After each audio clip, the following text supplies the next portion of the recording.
Hello, everyone. This is Logan Williams reporting for Quality Trades and Construction Business TV. Today, I have the pleasure of speaking with Laine Himmelmann, Director of Development for the Greater Sacramento Area Habitat for Humanity. We have a lot to talk about today, so let's get into it.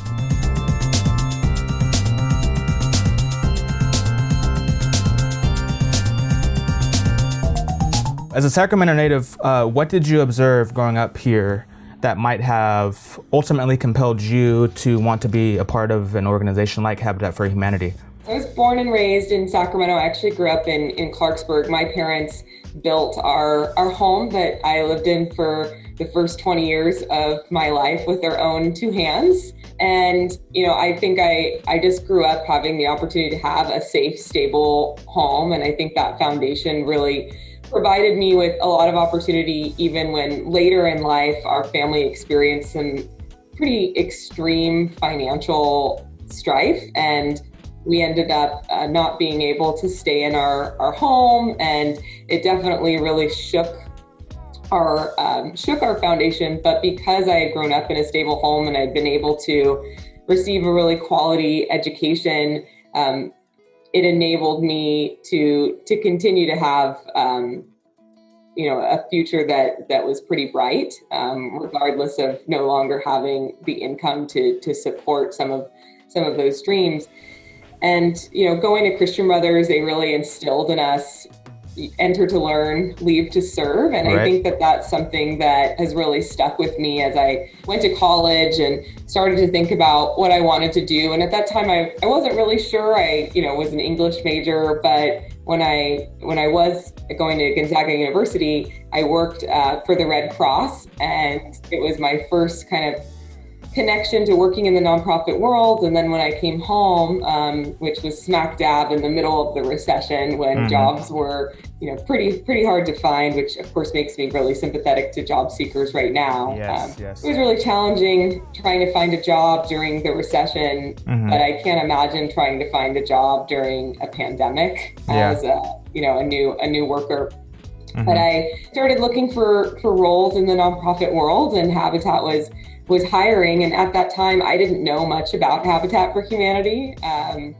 I'd heard the name. I didn't know that there was one locally that was doing work in our community. But what initially drew me to Habitat more than the affordable housing piece was just the really unique way that Habitat brought the community together to help make a difference in others' lives. And there was just something so beautiful about that, because people that would never normally meet, because of Habitat being this natural convener, especially on the construction site, where you'll have these corporate teams or these more affluent supporters who come out to these neighborhoods like Oak Park or Del Paso Heights, or areas where they might not typically frequent, and they might have misconceptions about what those areas are like. Right. Well, because of Habitat and coming to build on the construction site, they get to see these neighborhoods and the incredible people that are, really, really hardworking, that are living in these neighborhoods, just looking for the opportunity to have a hand up, have a decent neighborhood like everyone wants for themselves and their children.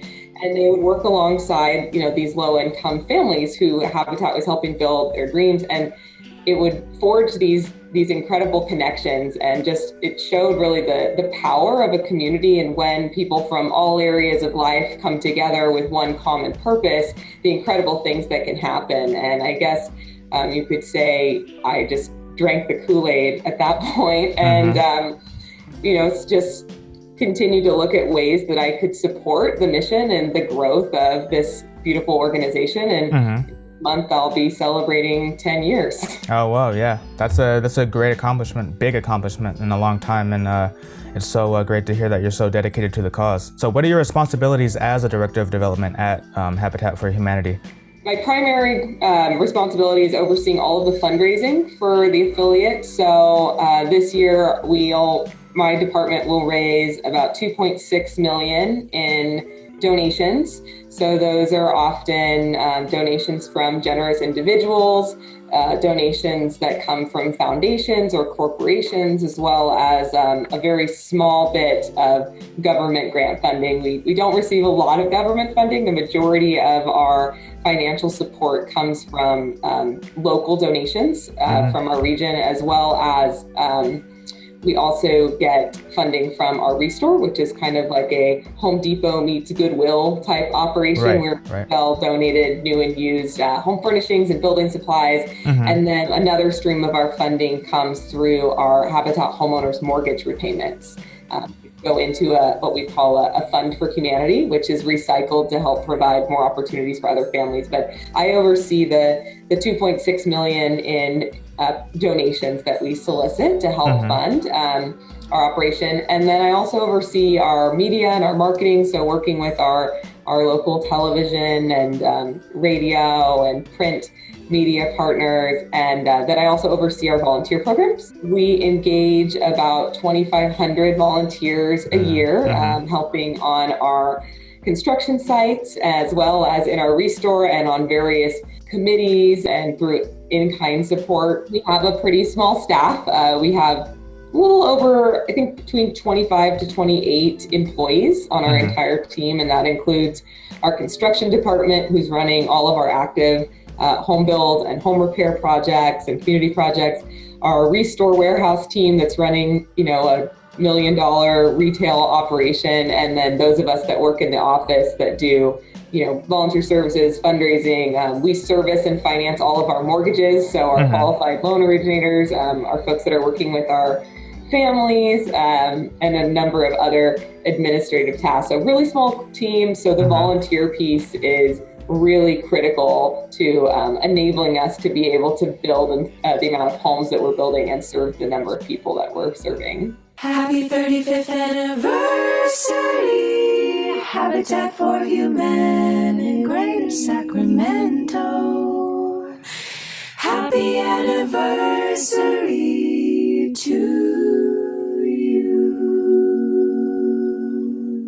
We're celebrating our 35-year anniversary this year, and Habitat started out really mom and pop. We were founded by a group of volunteers, and the volunteer piece is still really critical. We kind of call our staff, our volunteers, our supporters, the Habitat family, but it very much is like a family in that we're all just looking for ways to continue to support one another and build forward to meet the need. And COVID has shown us that though we experienced some really, really gut-wrenching challenges when it kind of gut punched us, because of the strong foundation and the incredible Habitat family, we've been able to build back and stay resilient through COVID, which is honestly nothing short of miraculous. Right, exactly. So I do have some COVID questions, but before we get to that, what do you think has been one of your greatest challenges as the Director of Development? Fundraising in general is not easy because you're relying on the generosity of spirit of others to believe in what you're doing and to want to invest in it and support it without really any return beyond the impact that they get to witness from their support. So I think one of our biggest challenges is that we do not receive a lot of government funding. People are pretty shocked when they hear that we don't receive a lot of local government support. For instance, the local city council recently received $89 million in CARES funding from the federal government. That was additional funding beyond their traditional budget. And though, we did advocate to receive some funding, we didn't receive any. And also don't receive any, traditional funding from the city budget. So I think that's one of our biggest challenges, is that many nonprofits receive a substantial amount of their budget is coming from either federal, state, or local government sources. And we just unfortunately haven't been able to tap into that. And I think a lot of it is because we focus on affordable home ownership, and there tends to be a misconception that it is a better investment to put funds into rental.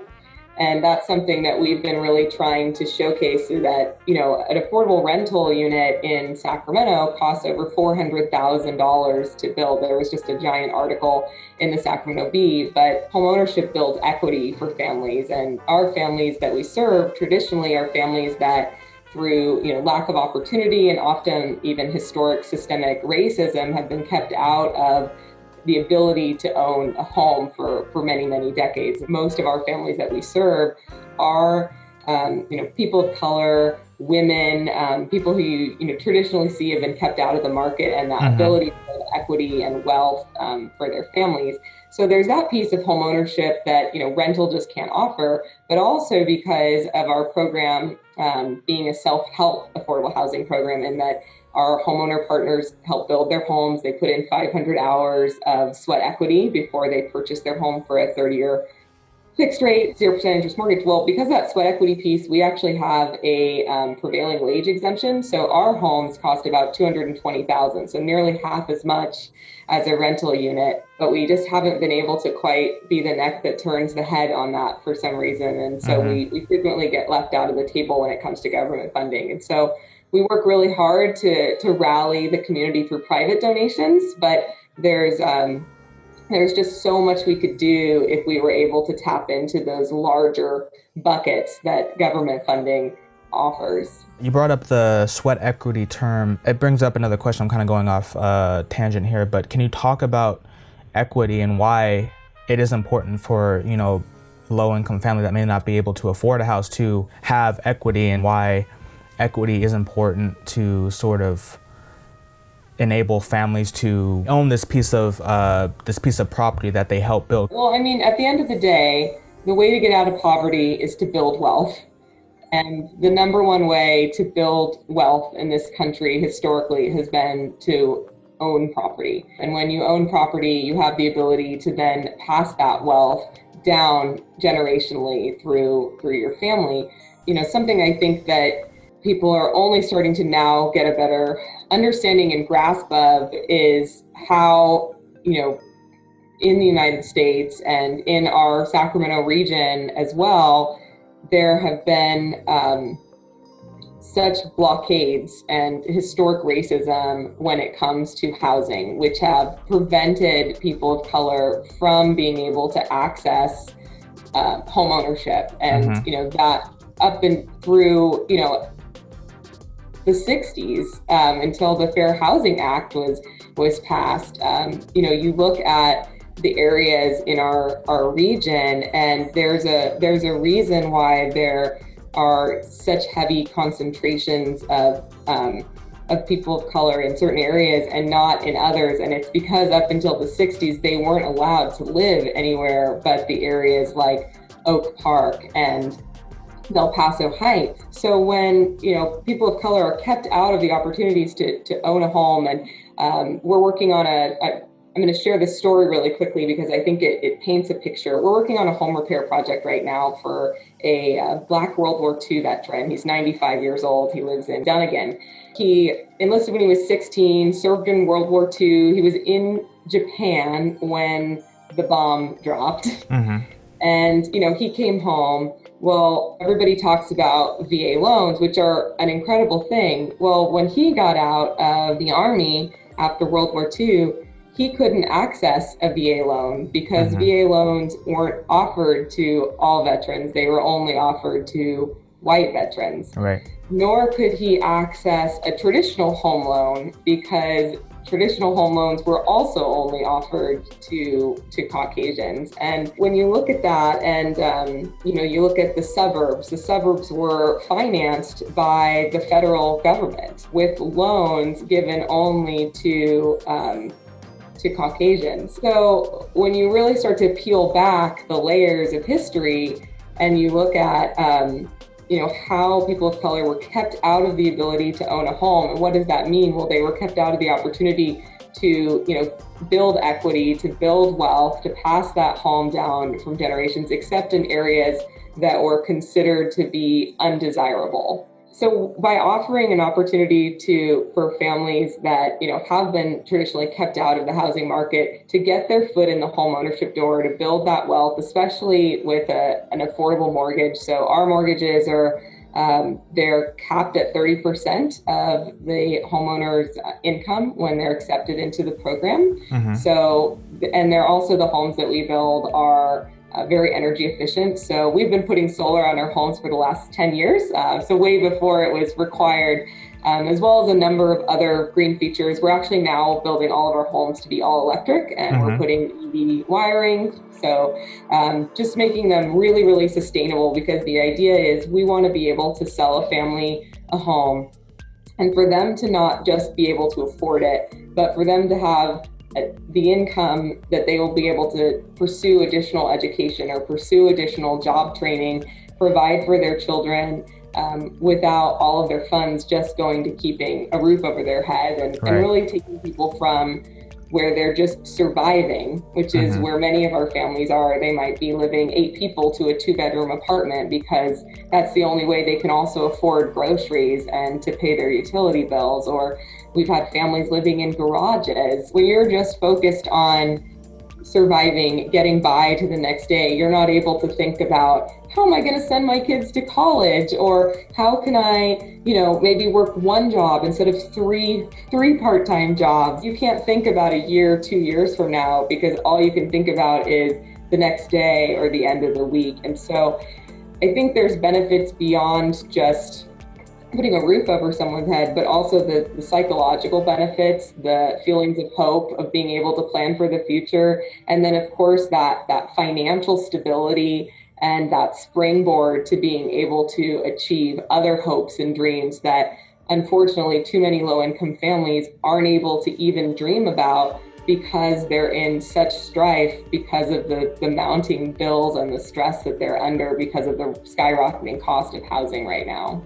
So it's funny that we went off into this subject, but my father grew up in Chicago, south side of Chicago, and he was telling me when he was in elementary school, and he was telling me that he would look out the window and they'd be tearing down the neighborhood that stood there. They have to carve out this highway, this freeway system. And I also saw on this documentary that their rationale of where to carve these freeway systems was to put it through the low income communities that actually wouldn't have been that low income, but because they wanted to carve it out through the communities of color, then it displaced all these people, and now they had to find new places to live. Then we see rise to projects and things like that. So can you talk a little bit about displacement and how you all help to sort of alleviate the problem of displacement? Well, it's interesting you mentioned that, because if you look at the history of Sacramento, right now I think a big conversation is, why do we have this huge freeway that separates Old Sac and the river from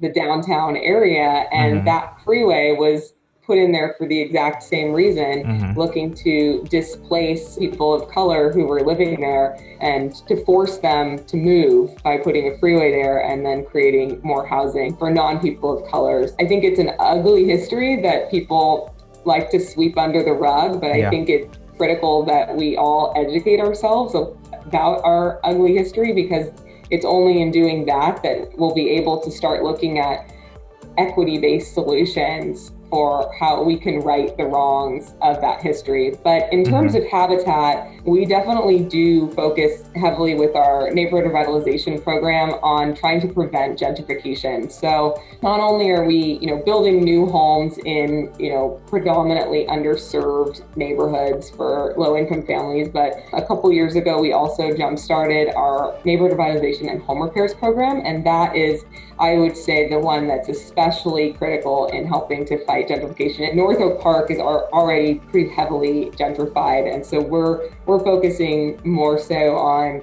South Oak Park, Central Oak Park, and helping to repair homes for low-income homeowners, predominantly people of color, and making sure that they don't end up getting coded out of their home or forced to sell because they have a critical home repair that they can't afford to do. And so we do a lot of roof repairs, critical health and safety exterior repairs, weatherization. Habitat's very much a a hand up, not hand out. And I think when you look at the partners that we work with, both on the home repair and the home build side, they're people that have a lot of pride.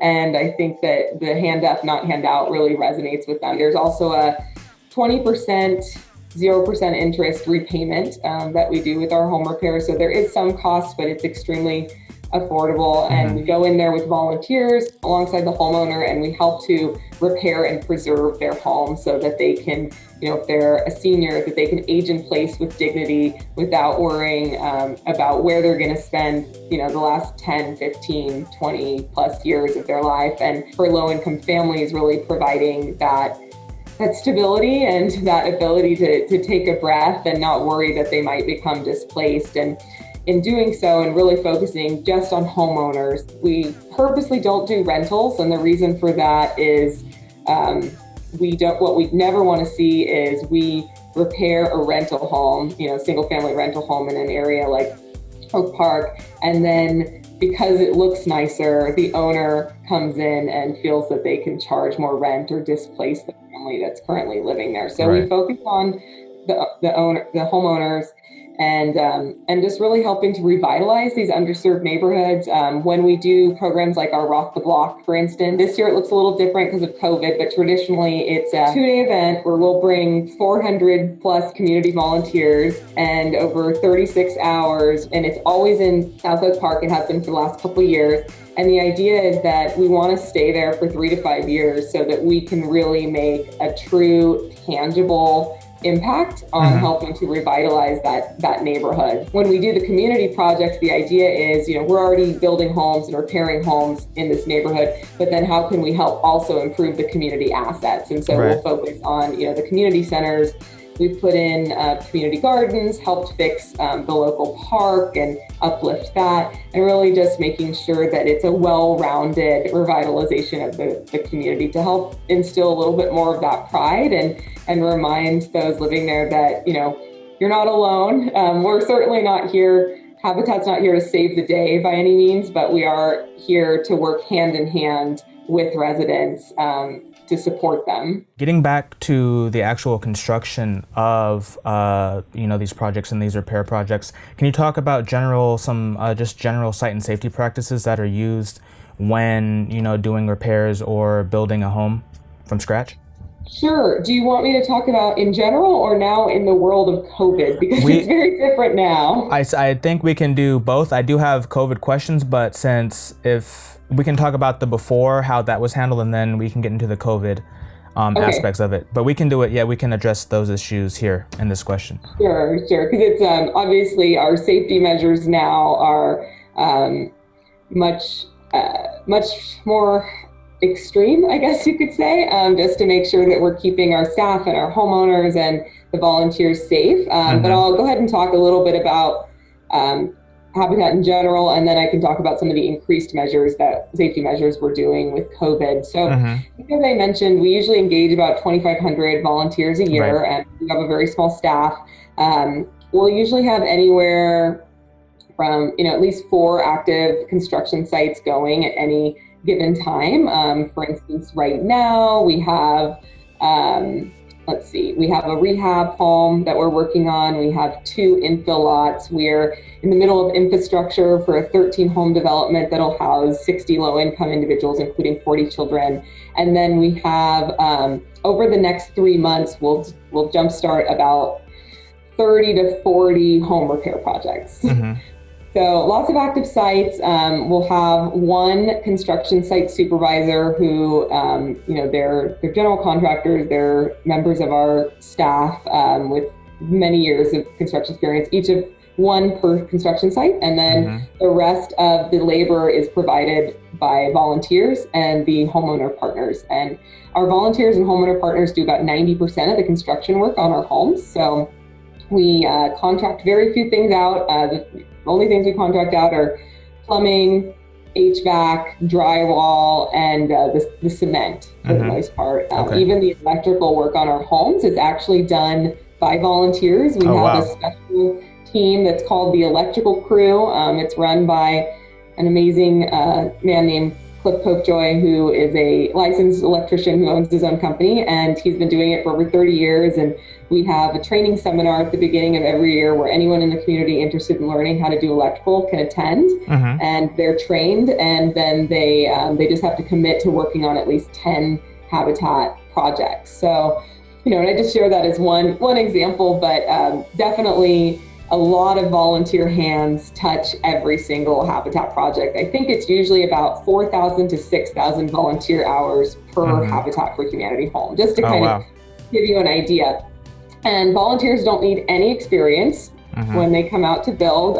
We've even had some folks that haven't even held a paintbrush. So it's great when people do have some construction wherewithal, but it's definitely not expected. And so what'll happen is the volunteers come out for the day. We train the volunteers on whatever task we'll be doing that day, whether it is running the drip lines for the landscaping, rolling the roof trusses, framing the walls and raising them, painting, the list kind of goes on and on, putting in the cabinets, all of those different pieces. We provide all of the tools. We provide the supervision, the safety training, the materials, everything that someone would need for the day. And we build Wednesday through Saturday. So lots of different, people coming in, all ages, all backgrounds, all industries, everything from students to retirees to corporate teams like Wells Fargo and Intel and attorney firms. So it's a cool team building experience too. Our safety record is actually very good. We haven't had an accident in quite a few years, and I think that it's we have an orientation at the beginning of the day. Our construction supervisors always share I think something that resonates with people, and that this is it's a marathon, not a race. So we go slow, we take our time, and I think everybody wants to maintain the safety of the habitat job site as well, from staff to volunteers to the homeowner partners who are out there doing their sweat equity. So, so we do have a really safe job site and a really good safety record, which I think people are always surprised. And then, and I think on the other hand, where people are surprised too, there's often a misconception, I think, with affordable housing and what that housing actually looks like. And not only are these homes built by volunteers, but they're built really exceptionally by volunteers. So back in 2009, we actually started building all of our homes up to LEED building standards. We received a national award by the U.S. Green Building Council just from our little Sacramento habitat for the quality of energy efficient homes that we were building. We no longer pay to get the LEED certification just because it's an added expense, and we want to make sure that our funding is going into the projects. But we still build to the same quality of homes. So they're pretty amazing, and the average utility bill is around $10 a month. So I think it's a great example that of what community volunteers can accomplish. Very eco-friendly. Does LEED stand for anything? Is that an acronym? Okay, I used to know this by heart. It's Leadership in Energy and Environmental Design. Okay, great. I know it stood for something. You gotta pick the correct words and then pick the correct word to. Yeah, and it's a designation by the U.S. Green Building Council, and it's a point system. So platinum is the highest level of LEED building, and then you have gold and silver. And we actually built a 14-home development called Indian Lane in South Sacramento. We finished it in 2015, and all 14 homes were designated platinum LEED certification. So as energy efficient as you could possibly get. So so yeah, it's a pretty good product, and I would, once we get through COVID, I should say, anyone that's interested in attending a habitat dedication, I would highly recommend it. You get all the warm feels, and the family gives a speech, and you get to tour the homes, and all the volunteers who help build the home come, and we're doing them virtual right now, so I guess you can catch them on Facebook, but it's always really neat when you can actually physically be there and see the home builds. We've talked about the safety aspect of COVID. I know that has sort of changed in terms of, I would assume wearing masks and, sanitizing and things like that, but can you talk about if the work has sort of increased, decreased, or remained the same since this whole thing started, and how you've done things differently? Sure. I think I'll probably take a little bit of step back and just talk about like when COVID hit, and then if that's okay, because I think it's important to see how it's impacted us and then how we've adjusted to build forward through. So, COVID really hit in March. We had to close our Restore when shelter in place first was told. And our Restore, like I mentioned, is our retail outlet, and it's like a Home Depot meets Goodwill and sells new and used building supplies and home furnishings. And last year, our Restore brought in a little over 1.2 million in sales. And the Restore directly helps support our operating costs. So things like rent, staff, so that when we receive financial donations, we can put those donations directly into the projects, which is what every donor wants to see. But of course, we need to still keep the lights on and pay the staff. So the Restore is a really big asset in that way. Well, when all of a sudden we had to close our Restore without any warning, it meant not only closing the Restore, but furloughing 90% of our Habitat staff and shutting down all of our active construction sites. So it was, to say that it was a difficult time would be like the understatement of the century. We went from, having a staff of people that have been there for, some of our site supervisors have been with us for over 15 years, turned down jobs in the for-profit construction industry that pay, a lot of money. Because they feel such a connection to the mission and the work of Habitat. And so when we went from, in 2019, because of some of our new programs and our growing neighborhood revitalization program and doing more community projects, we actually served more people in 2019 than in every other year of our history combined. And going into 2020, we had some really big plans as far as how we were going to continue to even further grow that impact. And so, March hits, Restore has to be closed, all of our operating money, gone, job site shut down, 90% of the staff furloughed. It was just devastating. But, I was one of 3 people left behind, along with our controller and our CEO. Our controller, both to keep an eye on the funds that we did have in hand, but also because we do service and finance all of our mortgages. And so we have 150 plus Habitat homeowners living in our region who, when they pay us their mortgage, we impound for their property taxes and their insurance. And so we needed to make sure that if those homeowners were to lose their jobs, which was a high probability because many of them are lower earner, have lower wage jobs, which were the first jobs to go. And if they were to lose their jobs, we needed to make sure that we had enough funds in the bank that we could support them with, deferred mortgage payments, cover their property taxes and their insurance so that they didn't run the risk of losing their Habitat home. So it was just a really hard time, but we dug in our heels. We were really scrappy. We looked to our community. We were able to raise some funds. We were able to get PPP funding through our partnership with River City Bank, which was a godsend. And with the PPP funding and the additional fundraising, we were able to bring back our staff, reopen our job sites. We also reopened our Restore with a lot of new safety measures, and also making sure that we had enough hardware product that we could classify as an essential business with hardware. It was really, really wonderful when we were able to welcome staff back. I can't even begin to describe the day when that happened. And when we were able to then open up our job sites again, we had 5 homeowner partners who were going through the process of applying to become Habitat homeowners and who had almost reached the point where we were ready to make the call and tell them, you've been approved, we're gonna build a Habitat house for you. And those families were all put on ice. And so when we were able to bring back our staff, reopen our sites, being able to make those calls to those 5 families and let them know was probably the best piece of it all. Because they said, oh my gosh, we thought you were going to close. We thought you were going to forget about us. And, tears were streaming down. You could hear them crying on the other side of the phone that their dreams of becoming a homeowner, weren't ruined by COVID and that we were still going to figure out how to do it. We're not out of the woods yet, and there continue to be challenges almost every day with building forward through COVID. Obviously, from a financial side, we've been hit hard with not being able to we usually have a gala in the fall where we have 400 people, and it's a black tie live auction event. Last year it raised over $300,000. We call it the one time we get fancy at Habitat.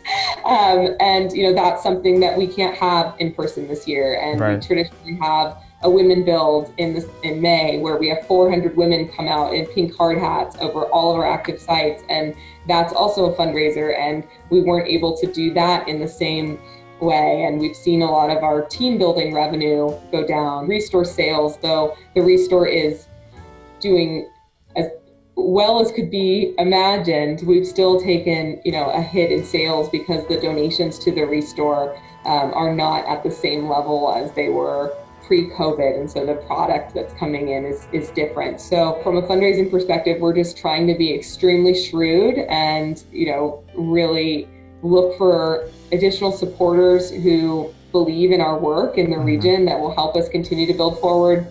We've also been hit from a volunteer side because of the additional safety measures we need to take on site with social distancing and making sure people aren't sharing tools and keeping it just really light with headcount. We've had to postpone indefinitely until COVID is passed, being able to take our typical large groups of volunteers.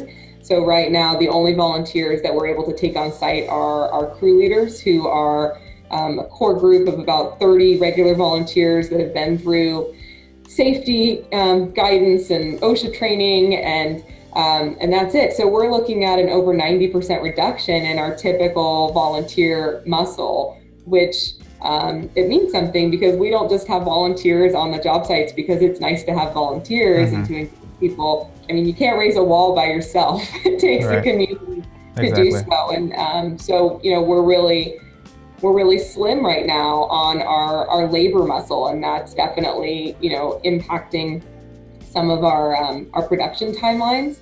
And, also with our Rock the Block event, well, we can't have 400 volunteers come out over 36 hours and do 30 projects. And so, looking at creatively tweaking that. And so our Rock the Block this year will be an 8 to 10 week timeline where we do the home repairs, because we still want to keep our commitment to South Oak Park, but we can't do it in the same way because of COVID. And then, outside of kind of the Habitat world, there's been a lot of COVID impact just on the construction industry at large, with getting materials. For instance, windows used to take 2 to 3 weeks when an order would be placed for windows. Now it's taking up to 2 months to get windows in hand from when the order is placed.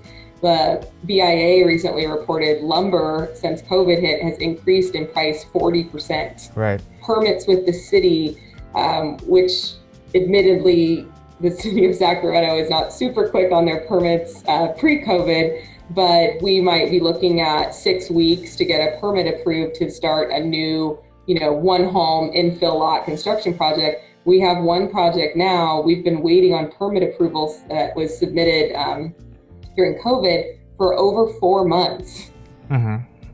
So, that means we can't pour the foundation, raise the walls. So there's just a lot of obstacles with COVID, but we're navigating as best we can, especially knowing that the need for what we do, we were in a housing crisis before COVID, and the need is it's unfathomable now. The number of people that need affordable housing, both from a home preservation as well as the opportunity to get into affordable housing and to purchase their own home. Something we always say is that the best rent control is an affordable mortgage. Very true. But, affordable housing is needed across the spectrum from what we do to more affordable rental. There's just not enough units, and with people losing their jobs and home now being literally the key to everything, it's where we shelter, it's where we educate our children, it's where we work, it's where we, hide from a pandemic and unhealthy air quality. So I think, like I said, the need is just greater than ever. And so we are we are pushing forward regardless of the obstacles, and we'll just keep building. Definitely. That's great. Yeah. I was watching a podcast and they basically said it was this comedian's podcast, and they're moving from Los Angeles back to their hometown of New Jersey, but they were saying the home is like, you're not going to move to Los Angeles because of the beaches or, Hollywood or wherever you decide to live in Los Angeles. It's like the home is like the new center of everything, at least at this current moment in time. So it's going to be like the view outside of the window as opposed to the view in person at the, looking at the ocean and the waves crashing. In that regard, would you say that have you seen a rise in applications for home ownership during the COVID-19 pandemic, or is that process been about the same? I will say before the pandemic, we'd already, the last couple of years, been seeing record numbers of people applying. In 2019, we had over 800 families who applied for Habitat homes, inquired, and that was for under 10 homes. So to give you an idea of kind of the need and what we're able to meet with the resources that we have, and that was in addition to over 1,000 inquiries from seniors and veterans and low-income families for our home repair program as well. And with COVID, I can definitely say that our homeowner services team has been getting calls, just so many calls every single day of people asking, how can I apply? How can I apply? There's one gentleman I can think of, he comes every 2 months to our door. We have open application periods, so you can't, certain periods when you can apply, so it's not just like an open application period. And so our next open application period won't be until 2021. However, that doesn't mean we don't have people that call and ask, and how can I get on the list to be notified? But we have one gentleman who comes almost every 2 months to our front door, and the emotion in his face as he's begging to be accepted as a Habitat homeowner and sharing about what his family is going through and where they currently live and the suffering that his children are facing as a result of not having decent affordable housing. And it's just heart-wrenching. And I think a lot of the calls we get are very similar, because COVID, what it has really done is exacerbated the conditions that many of these homeowners have been facing for years. Whether it's, now they're stuck sheltering in place, maybe they're a senior and their roof has been leaking. Well, now they can't escape it. Or maybe they're a family of 8 living in a 2-bedroom apartment. Right. Well, now they're supposed to educate their children in that 2-bedroom apartment, and the rents have been increasing. I think that's something we've seen also in the last couple of years. More and more families are qualifying for our program because of they're paying over 50% of their income just on their rent. We had a family that we served in 2018, a veteran family, and they were paying 80% of their income just on their rent. How do you even survive? Exactly. Yeah, it's very hard. Which brings me to another question I have. Because of COVID and the shelter in place, people weren't able to work, and this was at the beginning of the pandemic. It was already hard to make that money to pay rent, pay the bills, and feed their family. And they put this sort of rent moratorium in place. Can you speak a little bit about that? And I believe it was supposed to end this month in September sometime, but they pushed it back to January.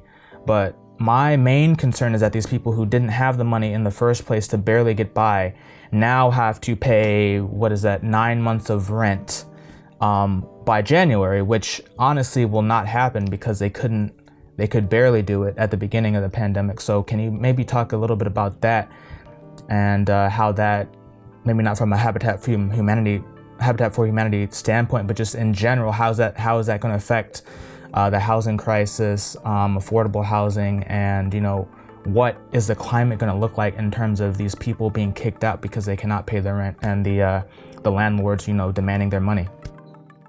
I mean, I think, just to put it simply, it's going to be devastating. Most low-income families don't have a savings account. They're living month to month just on paying their rent. So if they don't have income coming in and there's not additional funding to supplement their lost income because of COVID, the idea that they would be able to come up with several months of rent that's been deferred is, it's highly unlikely. And people that are moderate income, higher income, they might have family or personal contacts that they can borrow money from. They're also in a position where they will be more likely to be able to get a loan if they need a loan from a banking partner. But people that are lower income don't have those same resources that they can tap into. But at the end of the day, we're going to be seeing a huge influx of vulnerable individuals, seniors, low-income families who are going to be displaced. And we already know that there is a huge lack of available affordable housing in our city. Right. And that goes to, everything from housing for homeless, vouchers. SHRA, the Sacramento Housing Redevelopment Agency, does everything they can to squeeze as many vouchers out as possible for, affordable housing rental.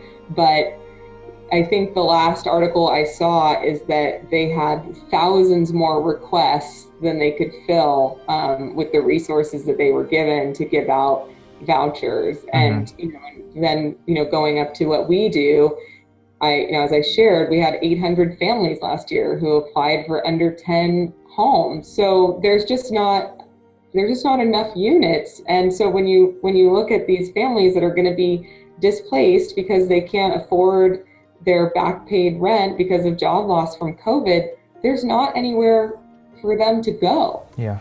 What happens to them then? What happens to the number of people that you see on the streets, or the number of people that you see being very housing insecure, where they're going into friends' garages or they're piling multiple families into one unit? I think it's going to be really heartbreaking, and I hope that we can find some solutions at the local, the state, the federal government. I think that I've got my big vote sign behind me, about making sure to vote to make the cost of home affordable. And I would encourage all of us to really think critically at the local, the state, the federal level about how we can make sure that we're using our voice to ensure that there are affordable housing solutions, at every level of the spectrum. Because even if we're at a point financially where we're not concerned, maybe we are lucky enough that we own a home, and so we're safe, well, it impacts our entire community the more people that there are on the streets. And so whether or not we're at risk of becoming a family that's on the street or a senior that's on the street, our community is not safe and healthy and whole unless everybody has a safe, decent place to live. So I hope that we all remember that, and we use our voice and our vote in the most proactive way possible to make more affordable housing solutions. Definitely, yeah. I hope it doesn't get too much worse, but it sounds like it definitely will. So I have one last question for you, and I'd like to know, what is your ultimate goal as the Director of Development for the Greater Sacramento Area Habitat for Humanity? And do you think you've achieved this goal, or getting close, or is it sort of never-ending plateau that you just try to strive and do better? I think when it comes to what I do and what Habitat does as a whole,